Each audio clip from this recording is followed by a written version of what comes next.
I'm sitting here listening to this intro and be like, who made this cool thing? Oh yeah, I did. Self-love is good. Self-love is And good. that is very self-congratulatory, I realize, but it's been so long since I've seen it. I'm just like, yeah, I'm like rocking out this thing, these It's so tunes. good. It's so It's so good. good. It's good. It's fun. I need to update it. It's like a few scores dated. Those last 30 seconds I could fill in with more scores. Anywho, hello all. Welcome to Actual Play, the Rusted Lock, where Ankh and Penance get up to no good. And we try and free demons that are beholden by nobles. They're bound to nobles. Or just do whatever. Because I feel like, we also had to just deal with our own insecurities. Like everybody. Um, Anywho, I'm Sean Nittner. I use he, him pronouns. I play Ankh, who uses she, her pronouns. And I want to remind everybody that the funds that go to Actual Play are divided between the Trans Legal Defense and Education Fund and Black Lives Matter. So you should give us money. You should just click the like, subscribe, donate. Wait, that's YouTube. You should click the follow, the sub, the cheer. I don't know. You should give us money, and then we'll give it to them. Or you could give it to them directly. I don't really care. But if you give it to us, then the downside is that Twitch gets a piece, but the upside is that we feel really good about it. So we know you're loved. So, pick your battles, but live your best life. Anyway, I'm rambling. Kristen, how about yourself? Thank you for saying that you're rambling, because before you handed over to me, I was like, we haven't done this in a while. I hope I remember my name and who I'm playing. Hi, everyone. I'm Kristen, she, her pronouns. I do remember who I'm playing. It is the wonderful Penance, who also uses she, her pronouns. Penance is our Rusted Locks leech. She is very steampunk Victorian, as is much of Duskfall. And just to refresh everyone's memory, she has really short, black, choppy hair that we imagine she cuts herself, and she wears a plague mask most of the time. She's taken it off a few times, but the audience hasn't seen it yet. We'll get there, I promise. I've missed both of you and this wonderful game, and I'm super excited to jump back into it. So I will kick it over to Ray. Hello. So I too am trying to remember. It's been a while. We've promised ourselves we're going to be very gentle to ourselves this session. So hi, I'm Ray. My pronouns are they, he. I am very lucky to be the GM for this fantastic game of this scrappy cult that loves punching above their weight class. Did I use that sports metaphor right? I try every once in a while. You did, yeah. It sounds right to me. Yeah, I can do the sports ball. There's no ball in boxing, right? Anyway, so and I'm really excited to get into it today. We've decided to do a few side quests, as it were, to like really connect to some NPCs, because I am an NPC pinata. I love introducing new NPCs as much as possible. So we're going to see what we can do for Skurlock today, who this is my third or fourth time playing Skurlock in a Blades game, but this is like the sexiest Skurlock we've had so far in my experience. So there we go. I guess like the moment Sean is in the game, my NPCs turn a little extra sexy. Just gonna put that out there. I have no idea how that happens. Is it because I flirt with all of them? It's true. This is our. Let's see. Let me pull up our Skurlock. Yep, that's. Oh my! I mean, right? Very sexy. That is a Ray NPC if I have ever seen one. Oh yes. I realized I have a few people following my Pinterest, and I'm like, oh, it must be all the sexy NPCs across different games. Yeah, I mean, it's funny because I have on enough of your Pinterest that, like, when I search for NPCs on Pinterest in general, many of them are from your, like, it's just like, you just want to see Ray's. It just like assumes, like, I'm like, well, you're not wrong, like, I'll be like, oh, pinned by Ray. Okay, got it. It's pretty good. I'm also on Pretty good. Pinterest way too much, so yeah. Perish the thought. Can't have that. Should we recap at all, like where the situation is? Like, not that I need a reminder, but like for the audience, since it's been a little while. Should Yeah, I think so. So like maybe where the cult is, right? And we? like Yeah, in general, like some of the bigger things. because I feel like we decided that we were going to let a little bit of time pass. We've recently gone up to tier 1. Our big rivals, the Arcbenders, have just kind of gone poof on account of us making a deal with the Spirit Wardens, who just like disappeared. The Arcbenders. We don't really know what happened to them. That could come back to haunt us. But we have secured this manor with a portal out to the Deathlands, and I think it's. Hold on, am I right? What was the claim? It was a big. I think you're right. Yes, yeah. This manor that has secure passages out to the Deathlands. We haven't used that capacity yet. But Right. one of our major threats that who we took this from, and who is also a threat to the Spirit Wardens, and who has not been addressed, is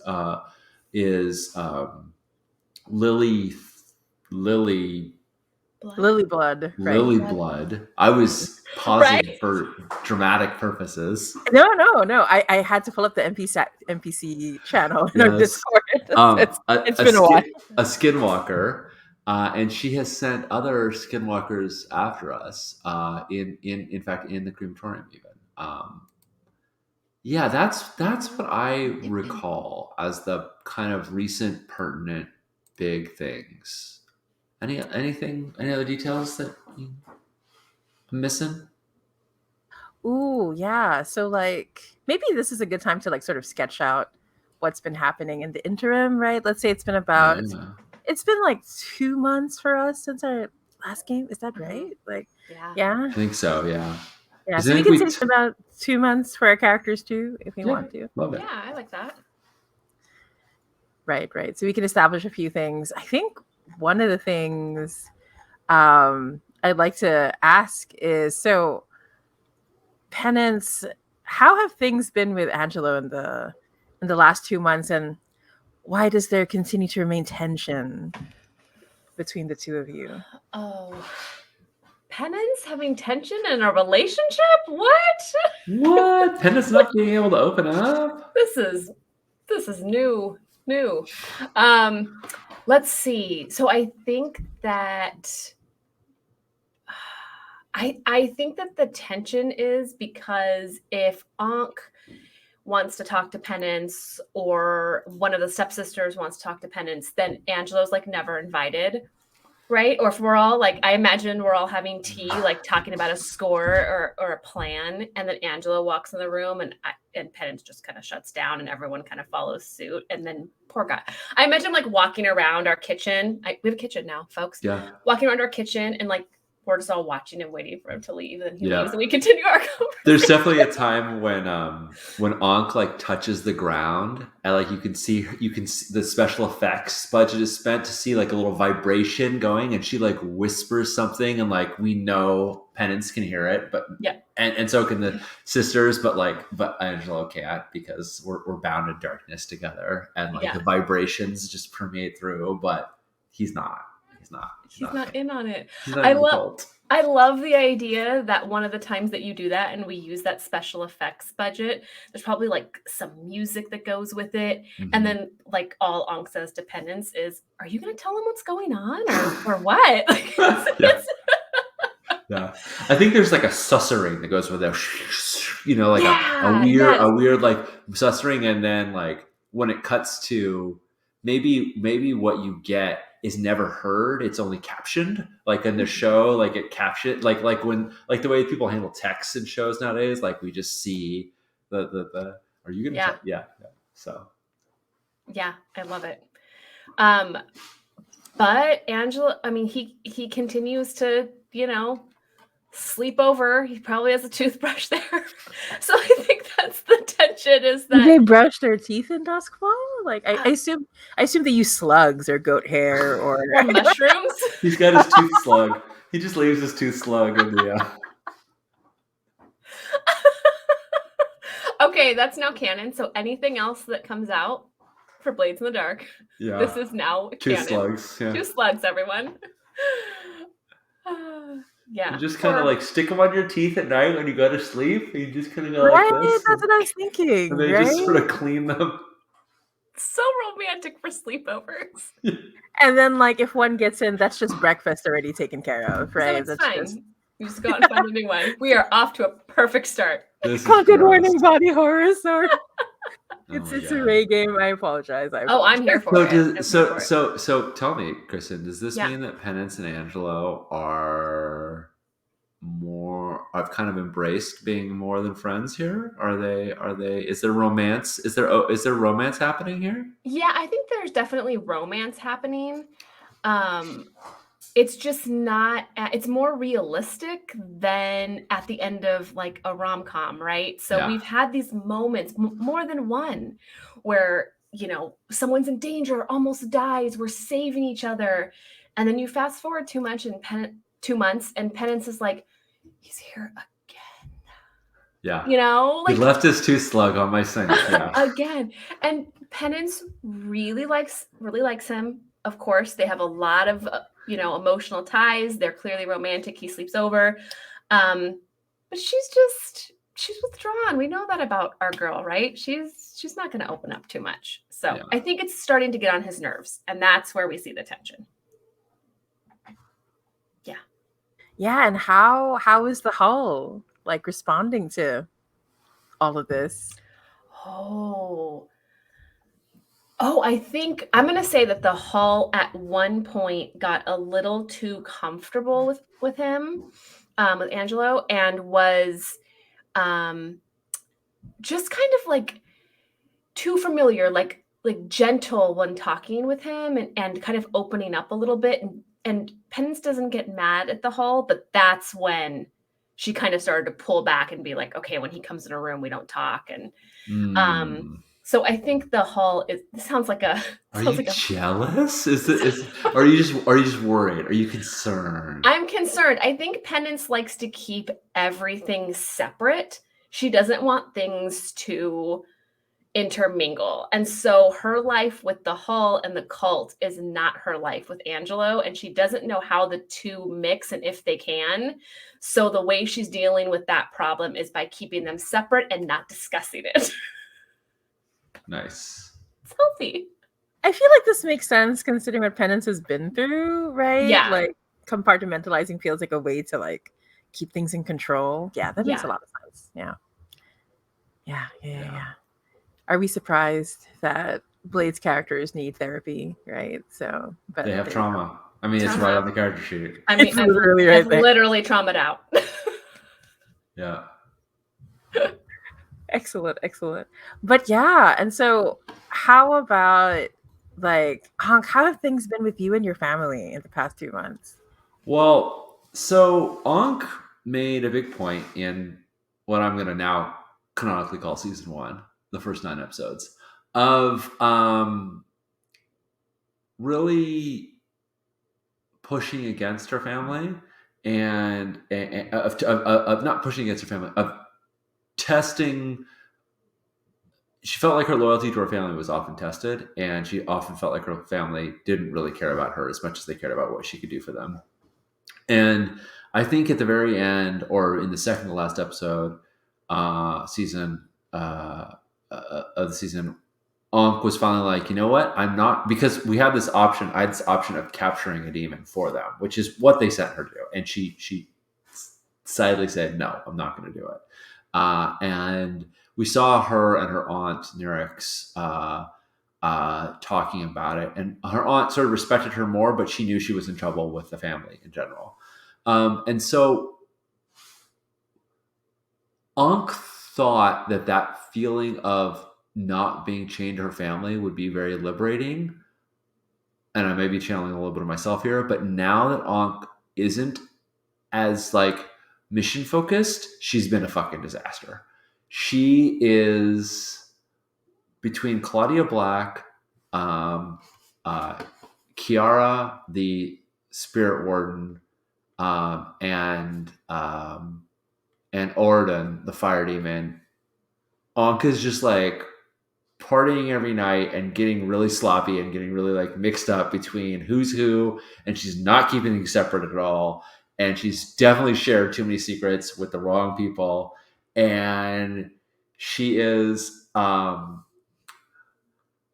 I can't believe I'm saying this because the character sort of drives me nuts. But if you've seen Money Heist, which is a fantastic show, she's absolutely being Tokyo right now, where she's just like out and partying and living her life.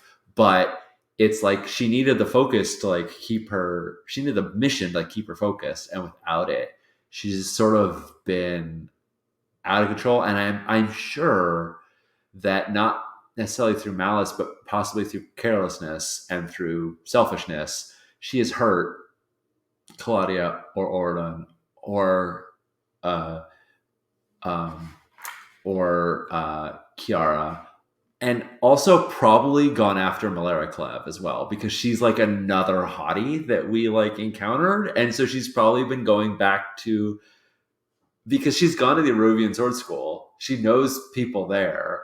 She's met Malara Clev, realized that she was a smoking hot sword hottie, and like, I don't think it's that there's no satisfying her. I just think it's that she's doesn't know what she wants now, and she's just kind of all over the place. So, yeah. Did that answer your question? It did. It did. I think she's very intensely with whoever she's with in the moment. Right. Mm-hmm. That sounds right. That seems on par. Yeah. But yeah. So in recently, I also, let's see. Yeah, I think also like Lord Skurlock has been spending a lot of time coming over to visit, being a little worried about Ankh in particular, I'm sure, right? But yeah, and then so what we established like on Discord and off stream, basically I gave the players several NPCs to choose from who had like their own quotation mark side quests, right? That that the PCs could engage with, and we decided to help out Skurlock. So Skurlock has a rival that has returned to Duskfall, right? And so Skurlock has asked for the help of our cults in particular, right? So this rival is Lady Arabella, she, they pronouns. Lady Arabella once owned much of the territory and power Skurlock now possesses. So Skurlock still hasn't said out loud that he's a vampire. I mean, it's like an open secret with Right. Penance. Do you? I was wondering if Penance would know. So Penance, yeah, he helped Penance. Skurlock helped Penance once when Ankh was there, and then Penance went to him once without Ankh. Mm-hmm. Unless either of you disagree, I kind of like the idea that Penance is like, Skurlock's a little weird. Okay. And doesn't actually know. I feel like that makes sense. Yeah. Yeah, I think that's true. I think when Skurlock feeds and whatever he feeds on, however he feeds, it's an extremely like intimate and personal thing. He doesn't do it that often. Mm-hmm. And I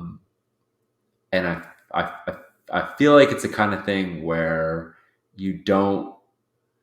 I think it's the kind of thing like you don't out your friend, right? Like you don't like talk. It's a personal thing. Like he'll share it when he wants to share it, right? Like, and until then, a lot of people will be like, "Oh yeah, it's totally vampire." Like we know, but we're not going to say it because it's private. Yeah. So. Right.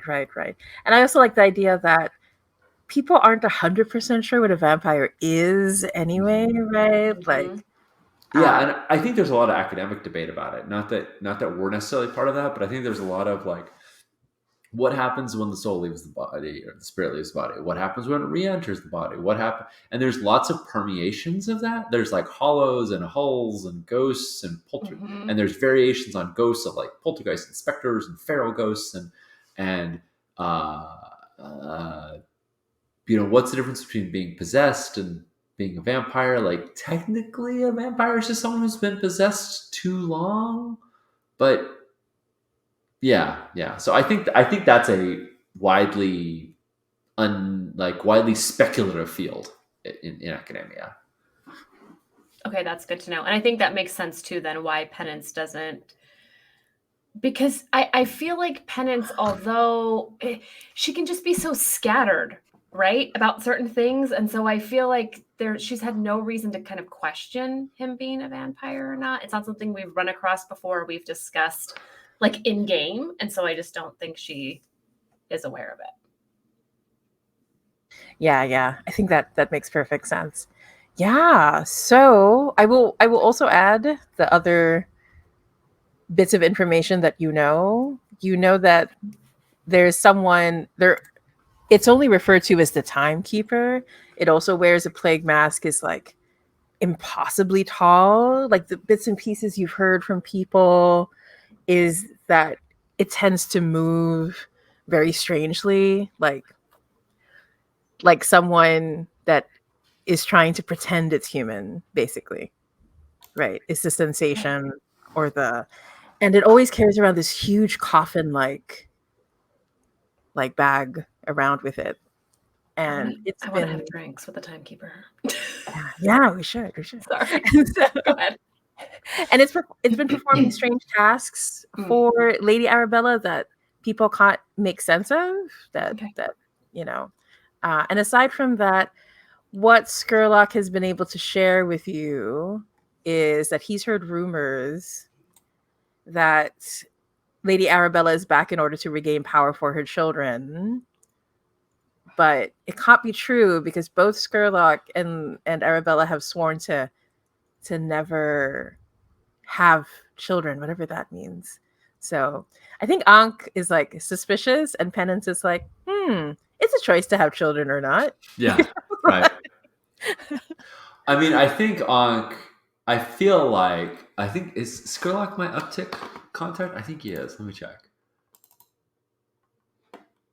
Yes, Skurlock is my like close contact. So I feel okay. I wouldn't say this if hadn't marked him as my like close contact, but I think there was a time when Skurlock and Ankh discussed what becoming a vampire was like. I don't think it was like, hey, I'm going to make you one. But I think that there was some subtext there. Like Ankh was like vampire curious, right?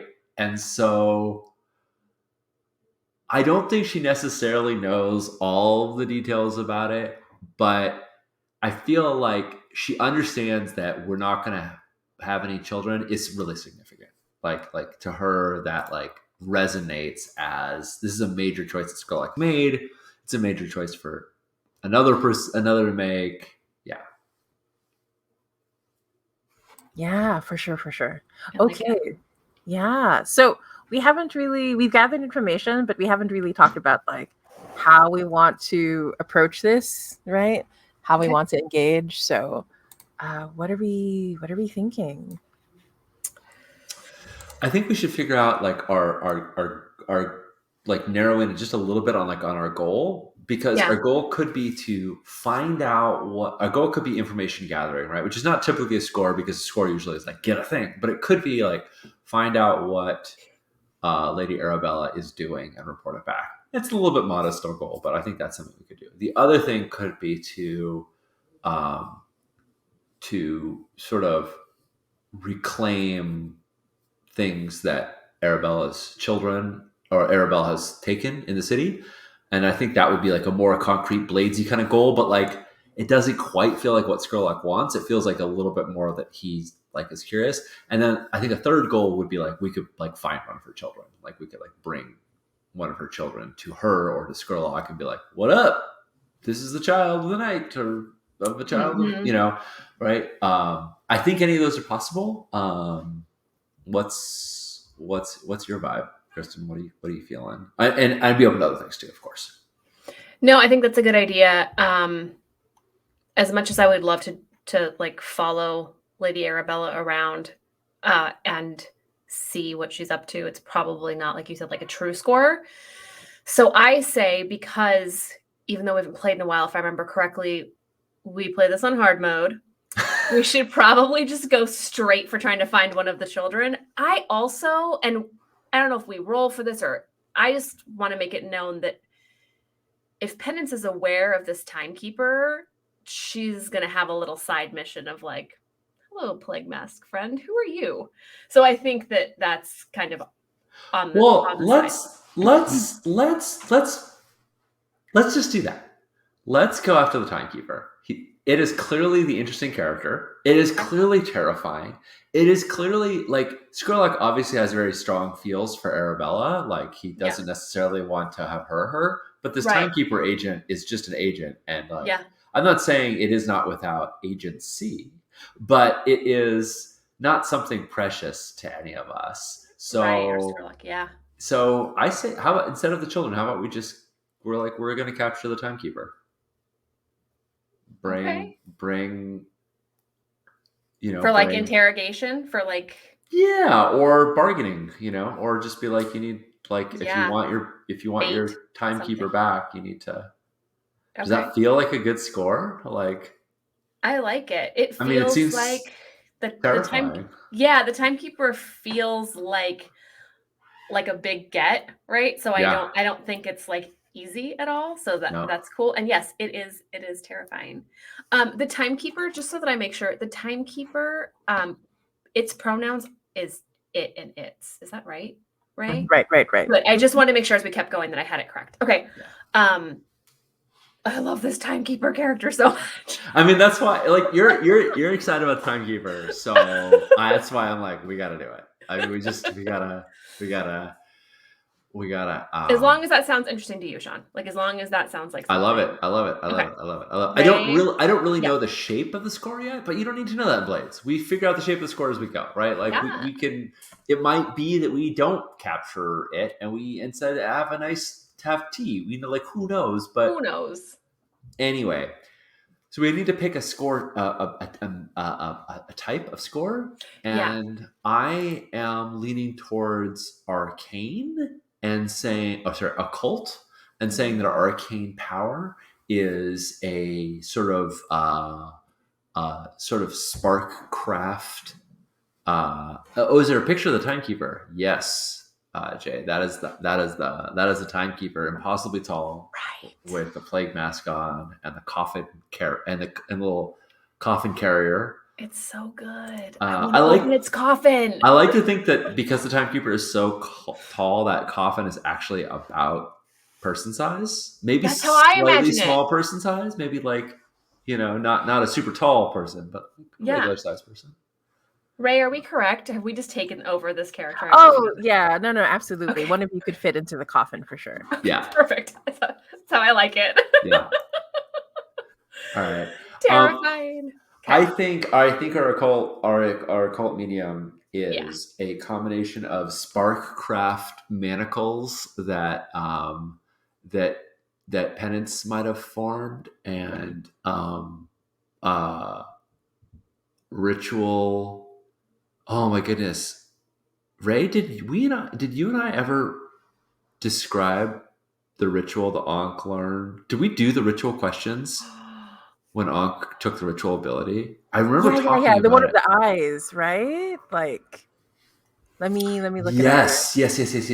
I can see, because I feel like it might be a ritual as well. I feel like we could sort of combine we have a ritual and channel. So on the Discord. Thank you. We have a ritual channel on Discord. Perfect. Of course we do. But yeah, we are definitely in hard mode, Jay. I cannot tear these two players away from hard mode, even if I try. I try to make it easy for them, but okay. We refuse. All right, so I'm gonna read this just in case it's germane. And thanks everybody for being patient with us. We're Or the ritual allows the recipient to locate a demon, to locate demon binding artifacts. It's weird because while it's in effect, the diviner's eyes become black orbs filled with stars, and they're no longer able to see through their own eyes, but only from the sky above. And then, Ray, your response to what must I do to perform this ritual and what's its price is: in order to perform the ritual, you must draw eyes upon every door and window near where you wish to look, binding an aspect of your own power for a time to this space. The price is that when your power comes back to you, it will be changed in some way, and a new set of eyes will be tattooed somewhere on your body. You can only perform this ritual a number of times before the eyes become alive, providing vision to the golden demon who owns you. Love it. What new belief or fear does the knowledge of this ritual and its attendant occult forces instill upon you? If I'm to capture 999 celestial beings for my family, the process will consume me, and I think they know that. And more germane, tattoos that tattoos may just be ink, or they may be small doorways into the cosmos and its horrors. Anywho, needed to check on that. We don't know if this is a demon or not. We don't know if it's a demon, a summoned horror, a manifested forgotten god, a whole, sort of getting whole vibes. But do you want to do a gather information to figure out a little bit more information about it? Or do you feel like we can just say, like, we're going to use occult methods at our disposal and jump into the score? Good question. I say we try using our occult methods. Okay, cool. Yeah. So we might flash back to figuring out exactly what they are, but groovy. Is that enough for you, Ray? Does that feel? Yeah, totally. Yeah. So, do we want to do the engagement roll? Yeah.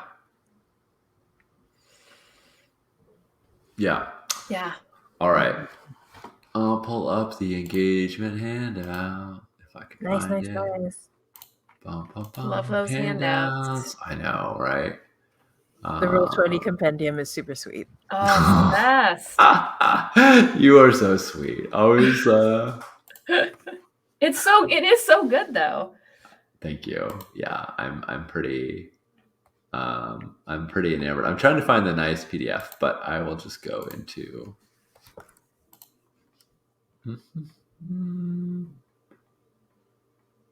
Play the score. There it is.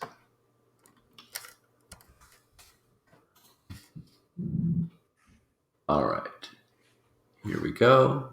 Oh, sorry. I didn't realize that was on the screen. Okay. Is the operation bold or daring? Yeah, I think so.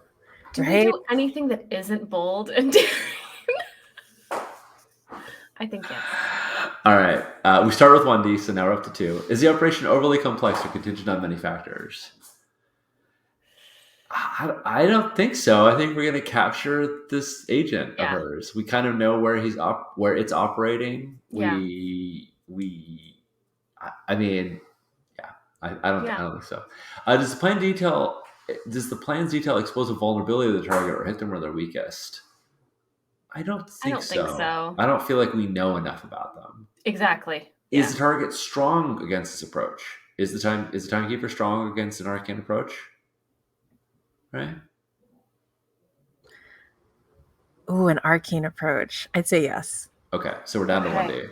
Okay. Can any of your friends or contacts provide aid? I think Skurlock is totally providing aid in this case. Yeah. So we're back up to 2. Okay. Are any of our enemies or rivals interfering? Right? I don't think they know unless... I was going to say, I don't think they know unless Ray knows that they know. Yeah.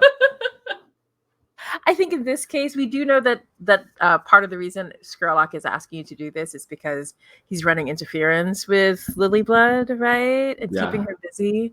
So she won't be able to interfere. The Arcbenders are indisposed, wiped off the map, dead. We're not sure. So they're, And the Spirit Wardens don't have a problem with you going after someone like this. So, cool. Okay. All right, so result 2D.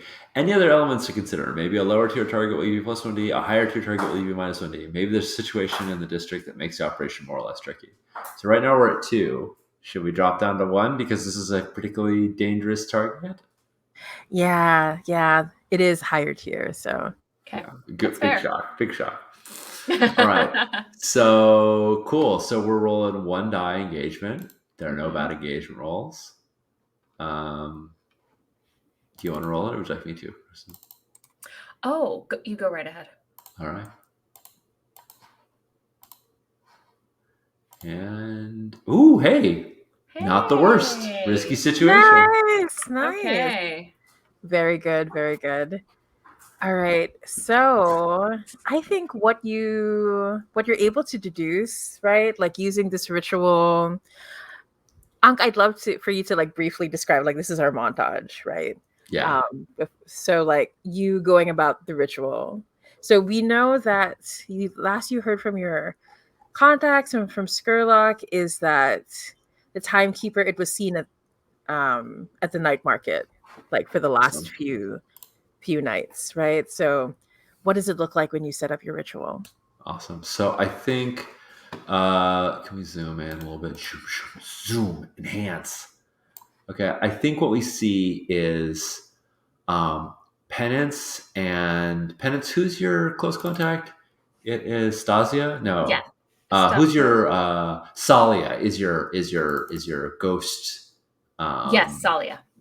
Vice prayer. I think Yep. we see Penance. We Ankh, because she's always aware of ghostly presence, is aware, but only Penance is talking to Salia, who's like maybe in the presence of someone else, and we are we are in the Vale, which is in the night market, right? We're in the Vale, and there's all sorts of like sort of oddities things, and you see as we're sitting at this table and ghosts are all doing all their weird ghostly things, you see a very tiny blade in Ankh's hand, and she's engraving this eye in the table of the Vale, and then and as like the camera like pans out, we see more of these eyes engraved in like the door frame and in like the buildings around it and whatnot. Like clearly they've been working on this for some time.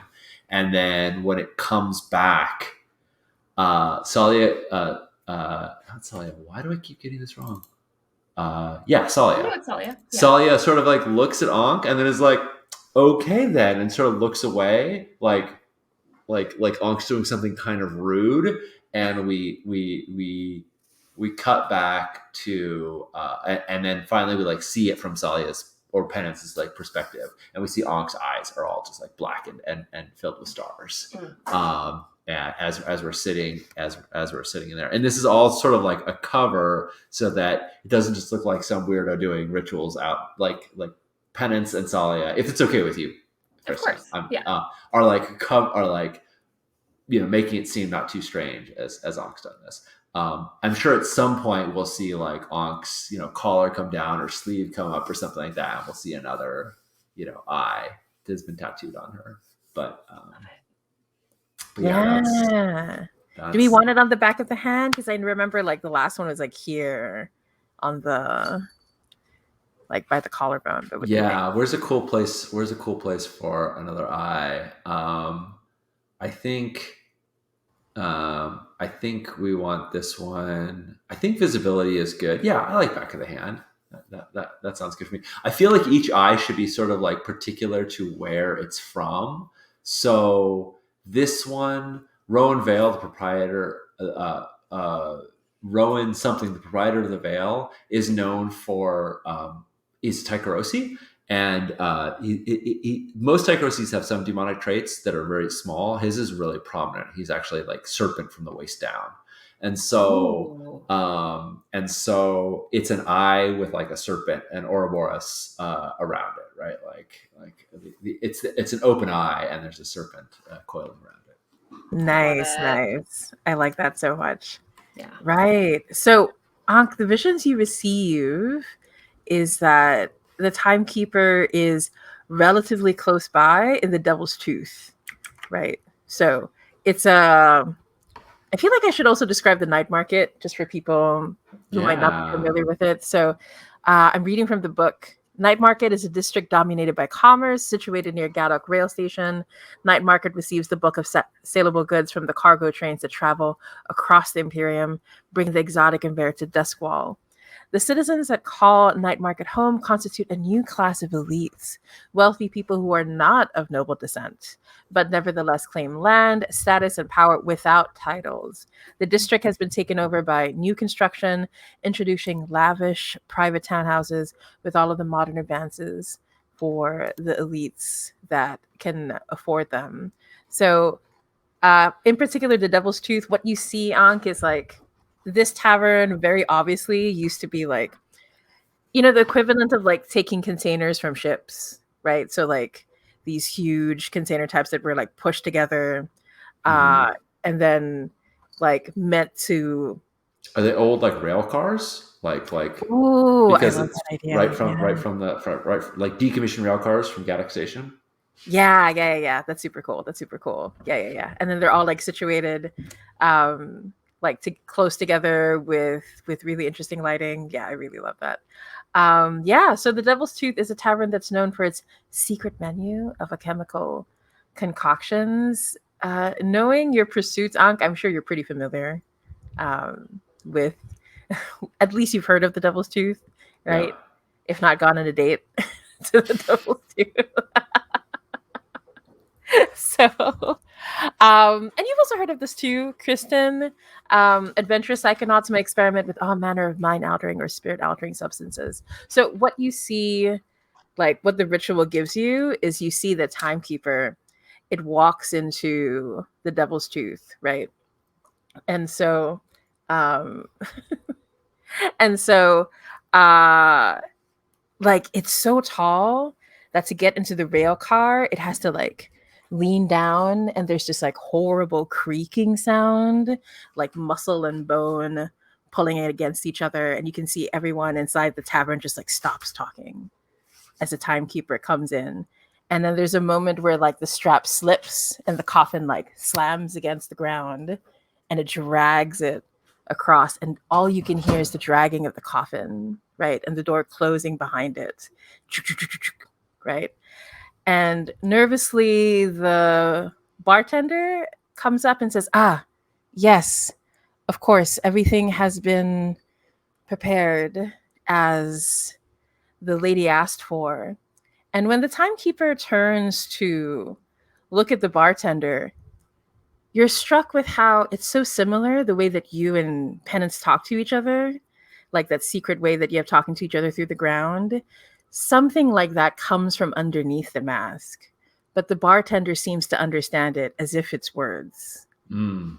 And the bartender just nods, and then there's a way that they change in demeanor, and their eyes get a little glassy, and then they say, yes, of course.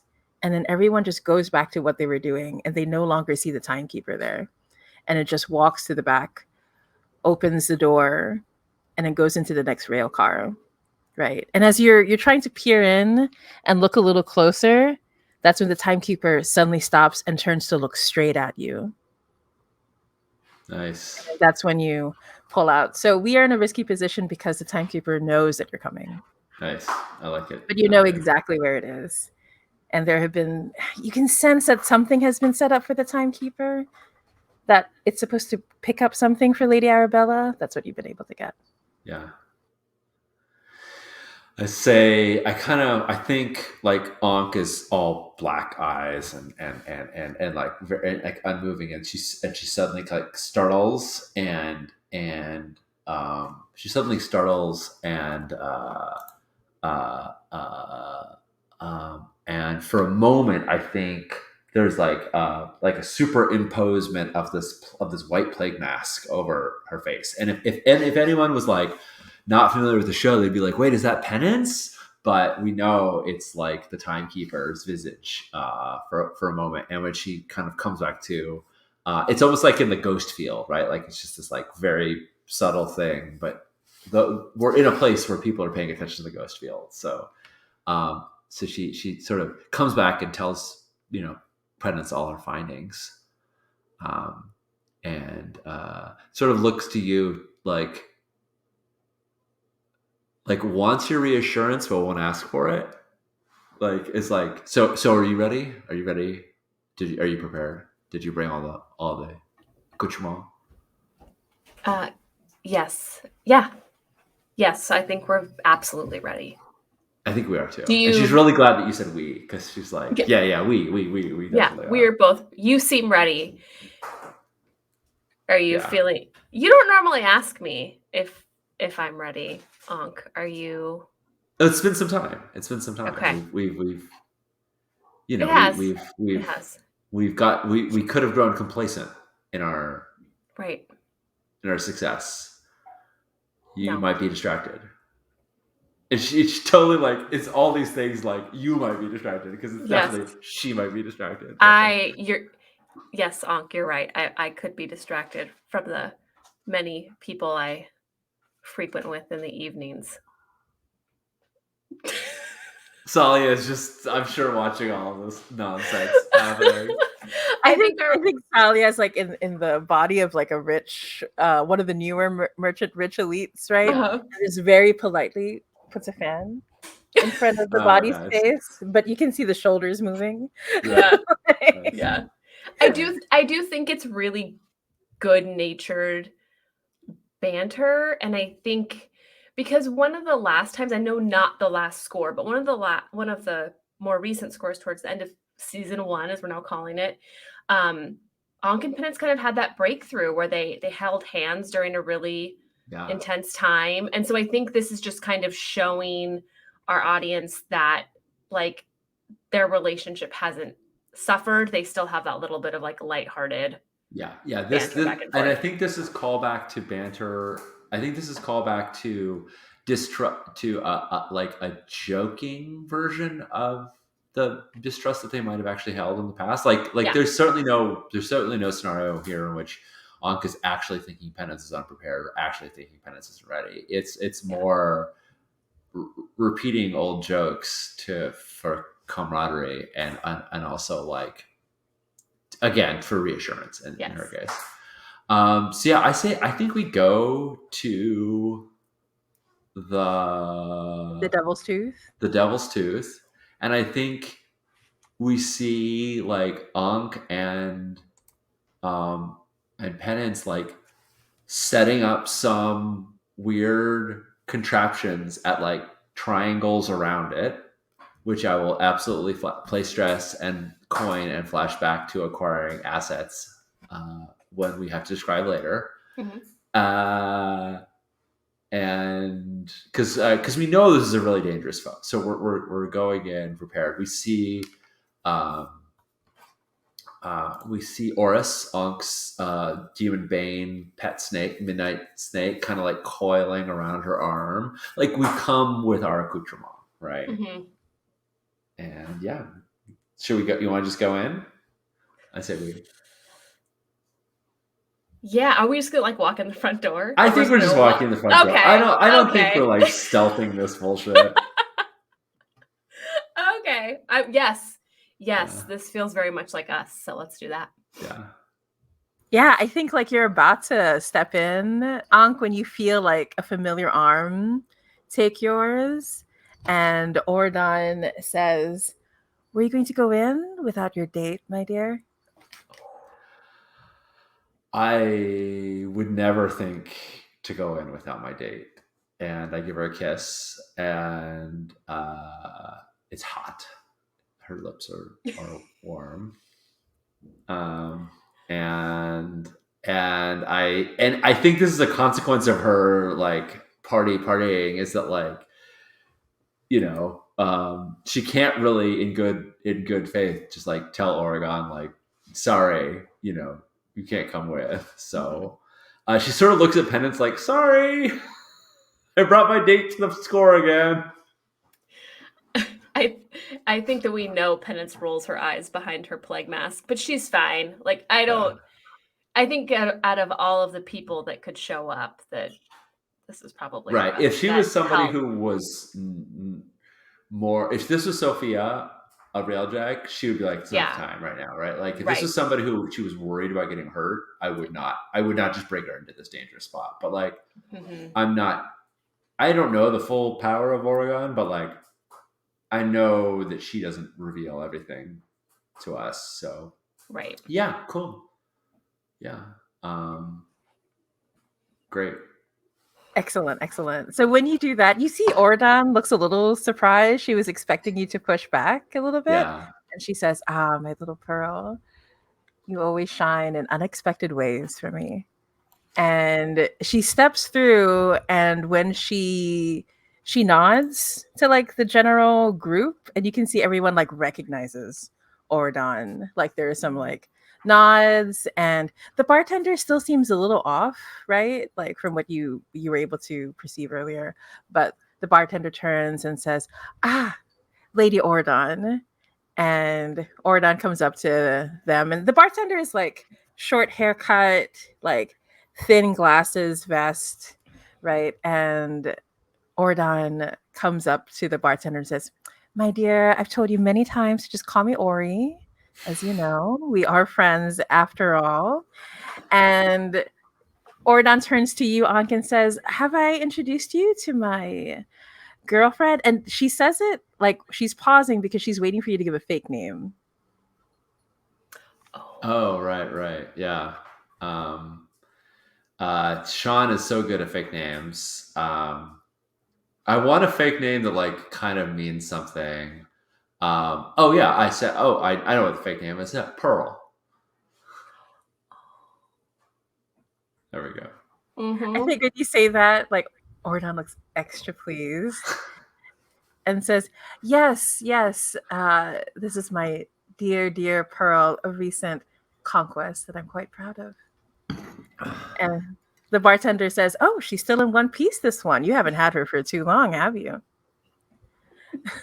And like I kind of like motion like I'm gonna like show like the scars or the tattoos or something like that. But it's like just a hint, and then of course I don't. Like I'm not gonna actually like reveal my décolletage, like it's not. It wouldn't be. I wouldn't be indecent. I feel like we're playing Thirsty Sword Lesbians again, but I mean, we're always kind of playing Thirsty Sword Lesbians. Honestly. If I had any desire, if I saw any reason to say to like, if I thought there was resistance here, I would say absolutely let's entice the bartender.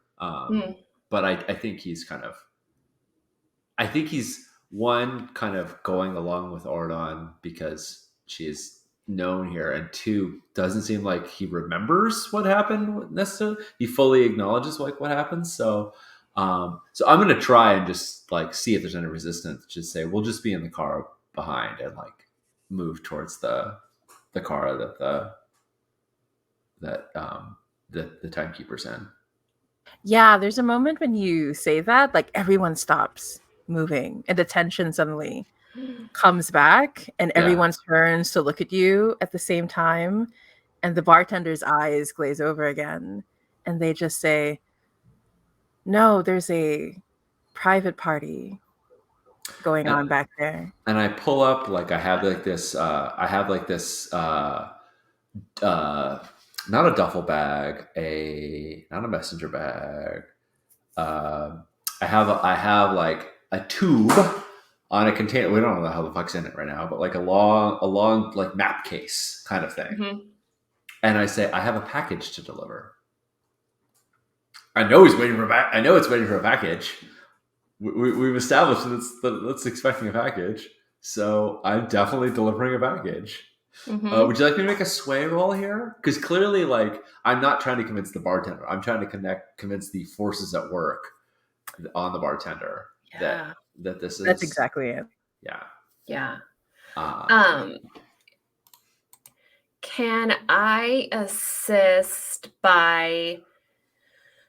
I think Penance just kind of steps up and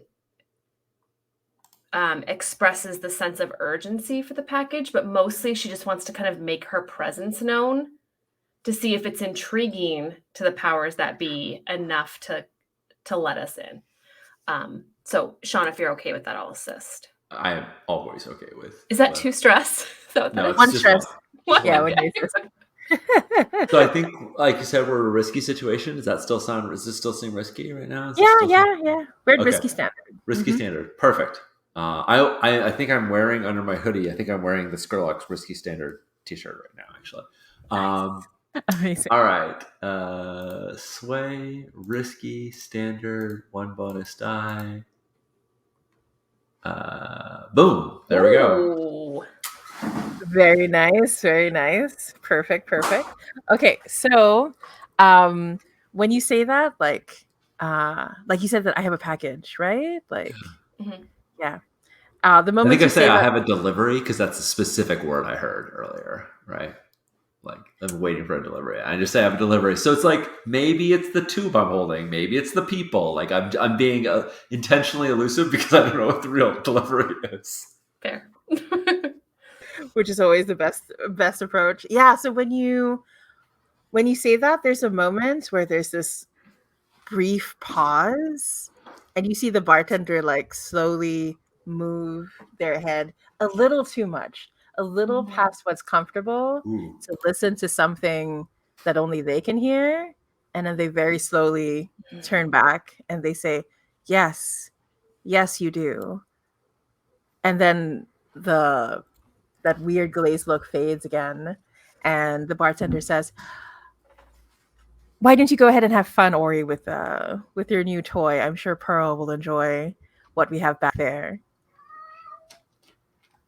And yeah, so I assume that the two of you, along with Oridon, are just going to like waltz into the door. I mean, we're waltzing. If it turns out that waltzing is a terrible idea, we'll flash back to having had smarter ideas. But right now, we're waltzing.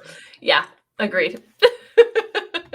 Excellent, excellent. And you can see Oridon is like, you've been with Oridon enough, to know that even though she's very calm and collected and gorgeous and stunning and entrancing on the outside, you can see the little hints that she's nervous, right? But only you can Mhm. pick it up.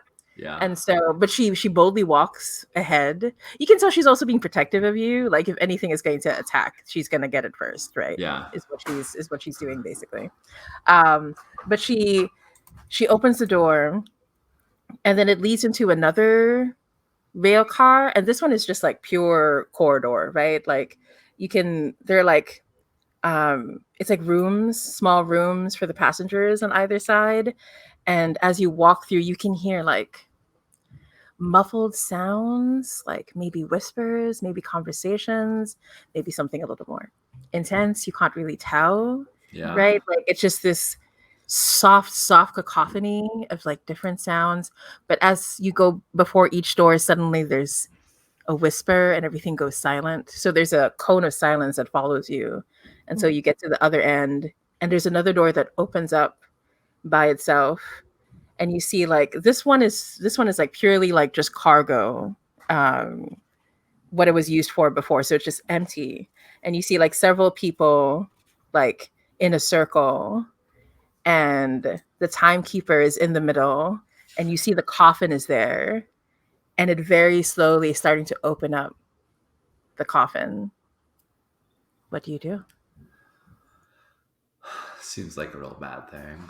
Seems like we don't want that coffin to open. I mean, Penance and Ankh don't want that coffin to open. Kristen really wants to see what's in that coffin. Should we interrupt this coffin opening? I mean, you can Could prowl we- to just watch and see what happens. I was gonna say, is there something we could roll for to just kind of take a beat and see what's going on? I'm just looking at my sheet. Sure. Yeah, we could roll like Right, like- prowl or study or whatever you think is like. Yeah. It's like if there's no reason for them to have seen us and we're just trying to discern it, I feel like study is right. If it's more like we have to sneak in to be able to see, I feel like prowl makes more sense. Yeah. Ray, what's the situation like? Do they know we're there and we have to like be sneaky, or can we watch from afar easily? Yeah, the thing is, like, you haven't been discovered yet, but Oridon like stops you, right? Like she places a hand. You know that you're about to be discovered. Okay. Like, you can- So it's that prowl, same maybe? sense of like when the timekeeper was like looking at you. Like you can sense Mhm. that's about to happen. Yeah. Absolutely. So that's more prowl then, right? Because we want to stay I feel like hidden it's while prowl, yeah. observing. Okay. I think we should handle it as a group action because it's not like one of us can't Yeah. really assist the other. I think we're gonna like do it together. Like we're both Yeah. gonna do it. Would you like to lead it, or would you like me to? I can do it. Okay, you're okay on stress. Yeah. How much stress is it? I'm so sorry to keep asking. It doesn't take any stress, but if either of us roll a 1 to 3, then I then take the whoever is the leader will take all the stress. So That's fine. I only have 3 stress so far. yeah, same here. So great. Okay. We're in great shape. Only 3 stress to start a score. Perfect. I think if for better or worse, Ordon should roll this as well, because if she's coming with us, she both could aid us in helping, but also could make it more difficult if she makes a mistake. So whatever you feel like Ordon's prowl would be, right? I think we should roll that too. Yeah, totally. Okay, I'll go ahead and roll fortune. Let's see. And Risky standard? Is that what we said still? Mhm, Or is this mhm. okay? We're still at Yeah. risky standard. We're still pretty good. And I feel like this applies right now, right? I have Ghost Mind. You're always aware of supernatural entities in your presence. Take +1d when you gather information about the supernatural. We're trying to figure out what's coming out of that coffin. I feel like it's not like it would help me in the prowl, but it would help me be like, wait, hold on, I said something like in advance. Like let's pull like. So okay, I'm gonna roll with Ghost Mind. Okay. All right. Risky standard. Oh, Ordon does it for us. Let's see if I generate any. Look at those 4s. We're golden. Okay. Thank you, girlfriend. Yeah. Yeah, thanks, girlfriend. That's the penance response. The girlfriend creed. But yeah, man, if Ordon failed that roll. Okay, so I think what happens is you're actually pretty good at both of you like keeping to the shadows and like slipping in. Mhm. But there's a moment where Penance, you get distracted because there's a way that the shadows move here, the way that the lighting is like no one is really like they're all wearing different clothes, no one is wearing any cows, but you can't really make out their faces very Mhm. clearly, the people who are here in the circle, and everyone is so unnaturally still, like you're not even sure if they're breathing kind of still. But for a moment you are so shocked to see Julia like standing there, and then this is when we cut back to, oh wow, that was a horrible end for Julia. I just remembered. Julia, God, Julia always getting in trouble. The last time we saw Julia, didn't her skin wrap all around Penance? Right? Yeah, she died. She died. She's absolutely. I'm saying this as a DM. She is absolutely dead. Right. Okay. So there was a moment, like, so basically her skin, like the last thing she said to you was, Penance, we're out of time. And then before she was forced to envelope you as a skinwalker in order to try to kill you. Like she was sent in by Lily Blood. That's right. And she died like very horrifically. Yeah. The moment. spirit wardens had to like Ghostbuster blast her off. It was messy. It was painful. Okay. Yeah. So there was a moment, Penance, where you were like you didn't quite stumble, right? But it was enough to distract you. Like you were so sure you saw Julia's face, and then the light shifts, even though the light shouldn't be doing that. The light source is not moving in any way whatsoever. But the light shifts again, and it's not Julia. It's just someone who like maybe kinda sorta looks like her. Like but Ankh, you saw it too, right? Okay. And so that's when Ordon like pulls the two of you. Yeah, Ordon has to pull Ankh back because Ankh has a visceral reaction to seeing Julia. She doesn't know Julia. She wasn't tight with Julia. Only Penance was. So her reaction to Julia is, you traitor, you sold us out, you tried to kill Penance. Like she has no love for Julia at all. And so she has this like jolt of like grabbing for a blade. Like she's like I'm a knifer. Like, how is she here? I think Ordon has to like put her hand on her. It's like to stop her. Like she would absolutely have made at least made a noise. Maybe not jumped out of the shadows and stabbed her, but like would have probably lost her composure. Right. And then so like Ordon pulls the both of you towards like there are these like huge boxes Yeah. to the one side and pulls the two of you back, and then Ordon like places both of her hands, which are incredibly warm, like against your face, Ankh, and she says, "You can't trust what it's showing you. The faces that they wear, they're not real. Just remember that."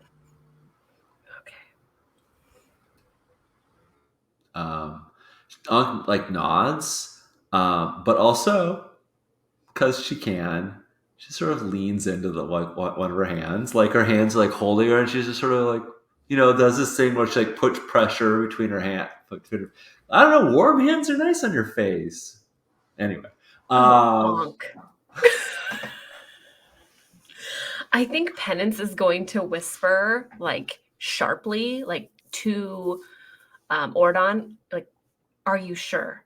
Because I think Penance had a different reaction than Ankh, and that I think Penance had like a little bit of an emotional reaction, which has thrown her off completely because she came in here to do something specific with no emotion, and now she thinks she saw someone who her last memory of, that person died horribly. So I think that she wants to make sure that it really is a trick, and she's caught a little off guard. So she's going to ask in a whisper, like, are you sure? How can you be sure?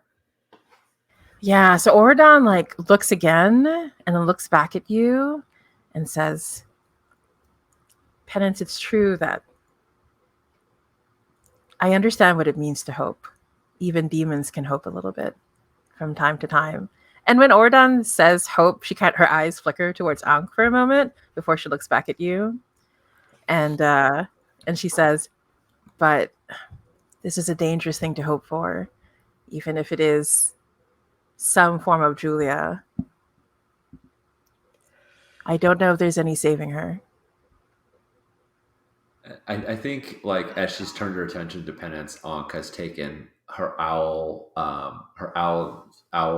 featured spirit mask, and it does that like snap thing where it's almost like magnetic, like snap, like clicks onto her face as it applies, so that she could see through whatever sort of, she can look into the ghost field and see through whatever sort of illusions might be present.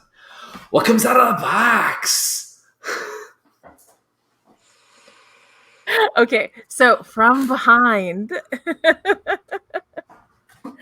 I'm so or do you want to take a break? I was about to say, should we have a break here? So we can take a break here. Yeah. I love it. I love a cliffhanger. Let's take a break here. All right. Commercial break. All right, friends. We'll be back in a few minutes, and you watch our cool video, and we'll be back shortly. Bye.